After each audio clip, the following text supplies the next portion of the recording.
Well, good evening, everyone. You're listening to Red Pill 78. I am the Corruption Detector, and this is your Red Pill News. Hope everyone's having a lovely day, and I hope that you had an opportunity to tune into Methods and I's new program, which is now broadcasting at 2 p.m. Eastern Standard Time, Monday through Friday. Today was the first episode. It's called Quarantine with RP and M3. We had a lot of good people there. About 5,200 people watched while we were live, and I know that a couple thousand people besides that have watched in the meantime. So if you have an opportunity and you're interested in catching me and Methods in a candid conversation for an hour each afternoon, get your mind off of everything that's happening, then please do tune in.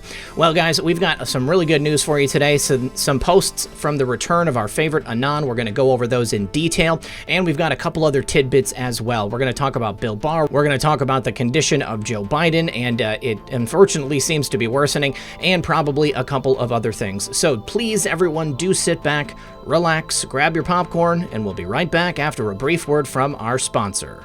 Stephen King once wrote, "Panic is highly contagious, especially in situations when nothing is known and everything is in flux." Well, the world we live in today is in flux, and it's filled with a flood of information that's often as much gossip as fact. Now, that makes it hard to know what the situation really is, and it also makes it easy for people to panic and make bad decisions.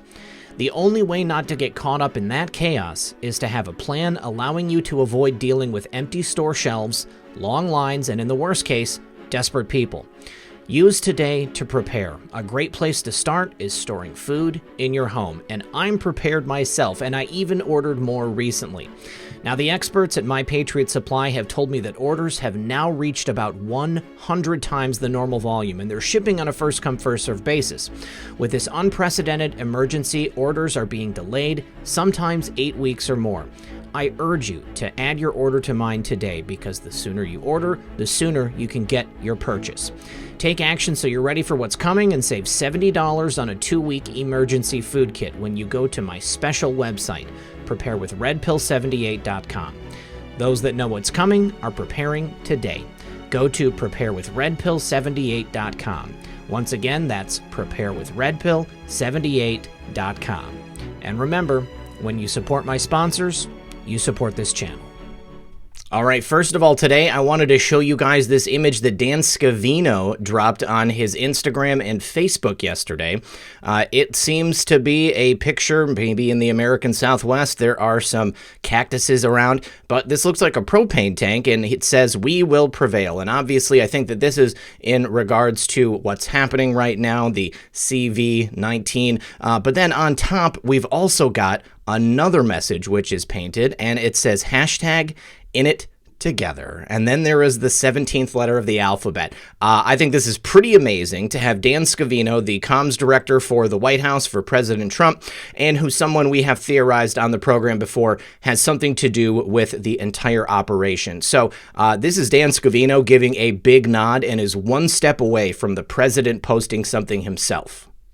All right, and next we have the fabulous return of our favorite Anon. So we're going to be going through a couple of posts. The first one here, 3896, is called The China Virus, and it includes a white paper from the Clinical Microbiology Reviews. Now, what's interesting is this is from October of 2007, which shows that many people were paying attention to this, at least in the scientific community, as far back as then.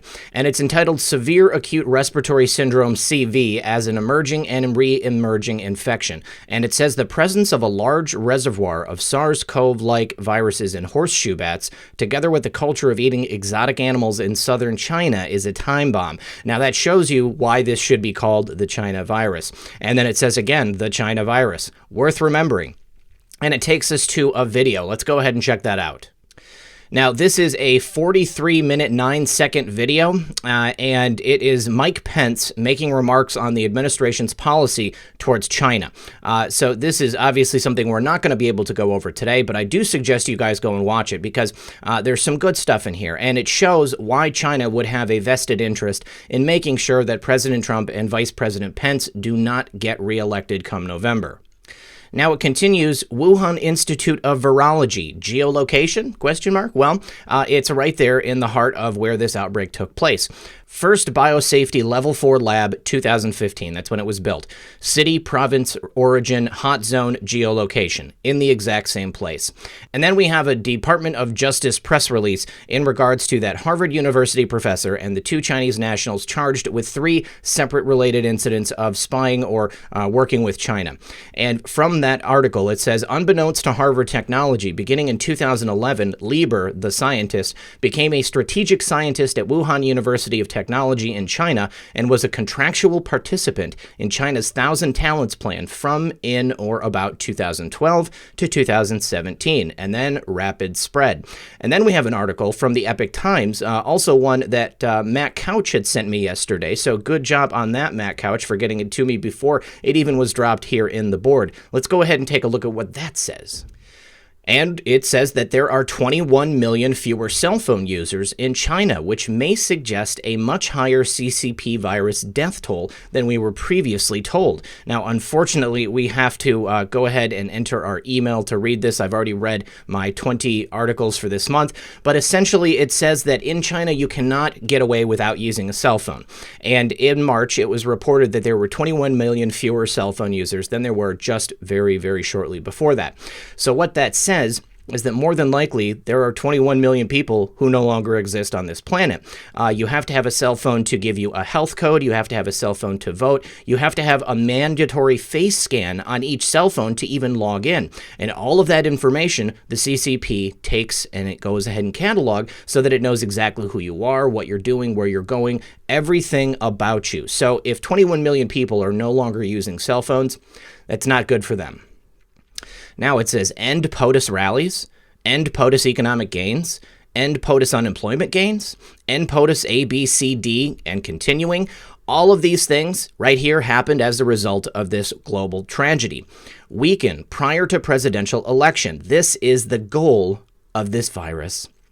This is the goal of this incident taking place on a global scale, now reaching America's shores.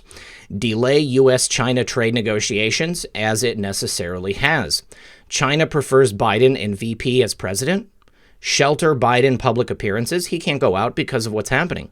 Shelter Biden debates. He can't debate because of what's happening. Push new and revised presidential election 2020 vote by mail, which is unsecure. That is something that Pelosi was trying to attempt to do yesterday, and why that third stimulus package hasn't made it through the House or the Senate. Now, Twitter.com, status from Tom Fitton describing that very thing. He says, warning, leftists using pretext of CV outbreak to push unsecure vote-by-mail free-for-all, no voter ID anywhere for 2020 elections, how to steal an election. This right here is their absolute dream. If they could get these things passed through, they could go ahead and steal the election come November. Push D wish list, unrelated items, CV bill, voting, amends. This is what we talked about yesterday. All of those Green New Deal things, all of the tricks to voting, ballot harvesting, no voter ID, mail-in ballots, mandatory mail-in ballots. And then we have a tweet from Senator Tom Cotton.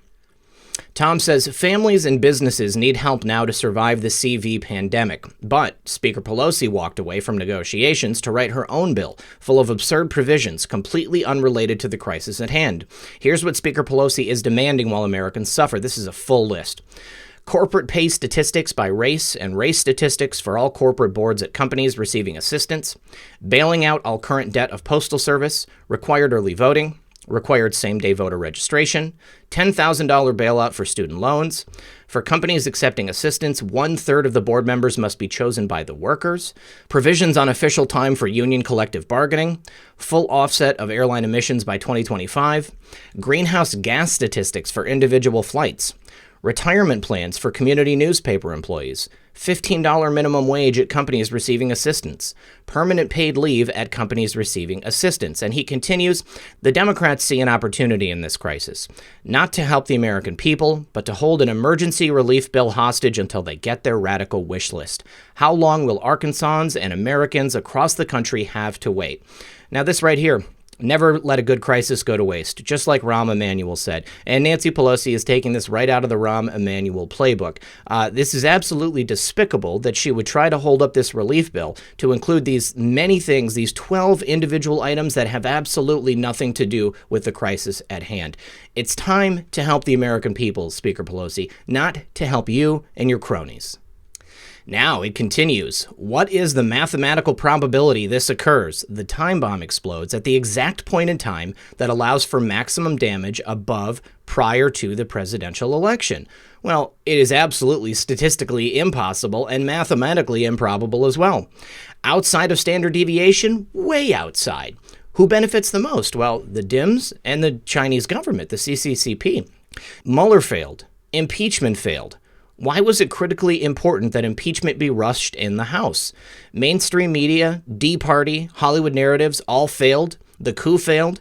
D-Party leading nominee established Super T. I don't know what Super T means. That is a question mark still. Prior to lockdown, takeover, Sanders eliminated, Biden out front.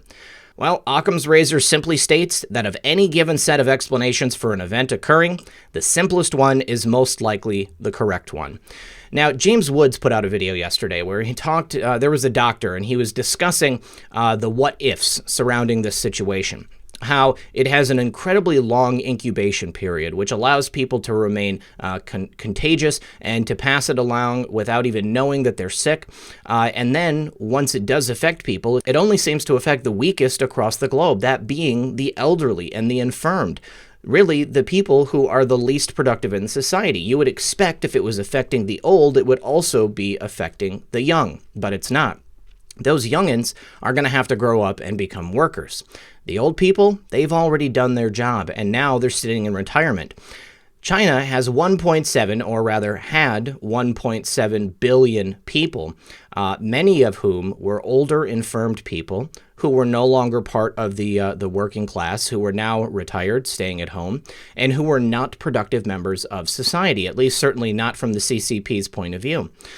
So if you were to make this and you wanted to have maximum impact for the feels, you wanted to have maximum impact for the economy, then you would want to make sure that it helped the younger people by removing those older people. And that's certainly what's happened. Now you get a double dose of awesome here when you also use it to destroy the president of the United States and wipe out all of the gains that we've made here in America. So now the question is, who knew ahead of time? Did the Dems know ahead of time? Were they working with the Chinese? Or is it just that the Dems are looking to capitalize on a terrible situation now that it's reached our shores? Well, from what we know about China, from what we know about the Dems in the past, let's just say Dianne Feinstein and her driver, I think it's a fairly good chance that they knew exactly what was going to take place. And it continues with 3897, D's adding no voter ID and anonymous ballot harvesting to the CV bill. And we have a tweet from Representative Andy Harris of Maryland. Let's take a look at that. He says no voter ID to get a ballot and anonymous ballot harvesting. Why is that hidden in Speaker Pelosi's CV bill? These are issues that shouldn't be addressed at this time. Hashtag single issue bills. And you can see it right here. This is what Nancy Pelosi was rushing to get put together so that she could go ahead and slide that in. It's an absolutely disgusting display, and it shows you exactly what the Dems are willing to do to try to keep their power. And the post continues, prevent Democratic Party destruction by any means necessary. These people are sick. Nothing can stop what is coming. Nothing. Now, to me, this means that despite all their efforts, despite everything that they would do to try to destroy our country so that they can hold on to the power themselves, this cannot be stopped, okay? This is coming, guys. Those indictments are real.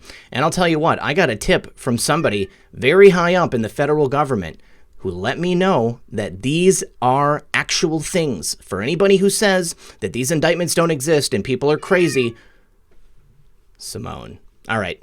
It's real. It's happening. That's my point. And last post from yesterday, Spygate could make Watergate look like a third-rate burglary. This is an article from the Daily Caller, and it says the key that opens all doors, the start. I think the start is going to be the reveal of the Spygate investigation by John Durham. This is going to put it all out there. and no one is going to be able to deny exactly what happened. Let's go ahead and take a look at the article. And here we have it. Farrell, Spygate could make Watergate look like a third-rate burglary. Now, it goes on to talk about the investigation of U.S. Attorney John Durham into the origins of the FBI's Russian collusion investigation, or as we call it, the witch hunt. Now, he opened this investigation last fall, and unlike the narrow Justice Department Inspector General's review of the abuse of the FISA process, Durham is looking into the questionable activities of other government agencies, and in particular, the Clowns in America and its former director, John Brennan. Not only involves the agencies being investigated, but who was being targeted and why. Earlier last week, Cheryl Atkinson reported that based on her sources in the intelligence and law enforcement communities, the authorizations to spy on Trump functionaries like Carter Page and campaign manager Paul Manafort were actually a pretext for a much more expansive web of surveillance that could include anyone in contact with Page, or even anyone twice removed from the ostensible target, that umbrella surveillance that we've talked about many times in the past. So that means that thousands of people may have been unknowingly caught up in the Spygate web, and they're even still unaware that their privacy was violated because of these compromised FISA processes. Now, this ties into the whirlwind of unmaskings, which took place during 2016 and 2017, and where names of people inadvertently caught up in this web, which normally would have been classified, were revealed, and information was sent to Democratic allies on Capitol Hill for safekeeping. Judicial Watch has chronicled how the former president's United Nations ambassador, Samantha Power, and National Security Advisor Susan Rice, including others, colluded in this effort to bolster the insurance policy to hobble the Trump presidency. Now, just thinking about that little tidbit right there, you guys, it perfectly encapsulates why this is the hugest scandal, the biggest and largest political scandal we have ever come across here in America, based upon the actual nature of what these people tried to do and the absolute trampling of the rights of American citizens and the spying that took place on a political rival. It is the largest and most expansive conspiracy to ever touch our shores. This is the biggest news of the century. And based upon these things, it is impossible that these people are going to get away with it, because if they do, it is equivalent to the destruction of our country and our Constitution. Now, Obama and his allies in the administration absolutely knew this, and that's why they did not trust Admiral Mike Rogers. That's why they had to remove him. Now, he, of course, is the one who was the former head of the NSA who met with President Trump at Trump Tower in November 2016 and told President Trump about the wiretapping, which is why President Trump moved his base of operations to get away from the wires that were tapped there in Trump Tower. Now, Barry tried to remove Mike Rogers from the equation by giving the responsibility to other agency heads like John Brennan and former Director of National Intelligence James Clapper, and allowed them to do whatever they wanted to do, scoop up whatever intel they could, and try to trap these people into some type of crime. Now, after the failure of the Mueller investigation, after the failure of the impeachment debacle, it's quite clear that there were never any crimes committed by either President Trump or anyone in his circle. And now it's up to John Durham to bring this home. And make no mistake, nothing can stop what is coming. You guys, this is happening. Now, this is from We Are the News, and it ties into the START at the end of that last post. Now, START is the Strategic Arms Reduction Treaty, which was initially signed between George H.W. Bush and Mikhail Gorbachev on July 31st of 1991. And then there was a new START between Presidents Obama and Medvedev of Russia. It was called the Prague Treaty between the 19th of May and the 9th of November in 2009. But it was signed on the 8th of April in 2010. So I don't know if the START is this START, but I thought that this was an interesting little dig that was pulled up by an anon on the board.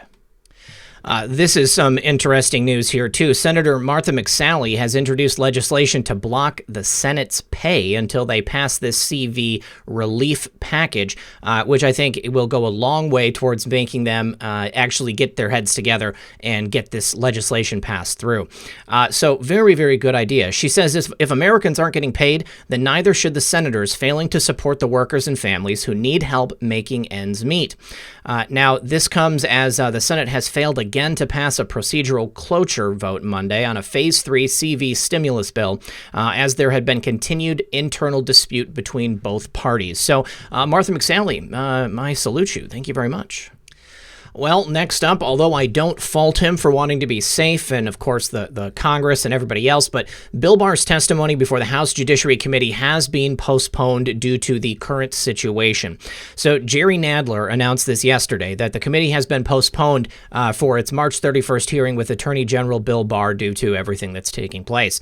He says, due to overwhelming health and safety concerns, the House Judiciary will postpone our March 31st oversight hearing with Attorney General Barr, and the DOJ has made a commitment to rescheduling the hearing for when the crisis abates and the committee is able to reconvene, Nadler said in a tweet.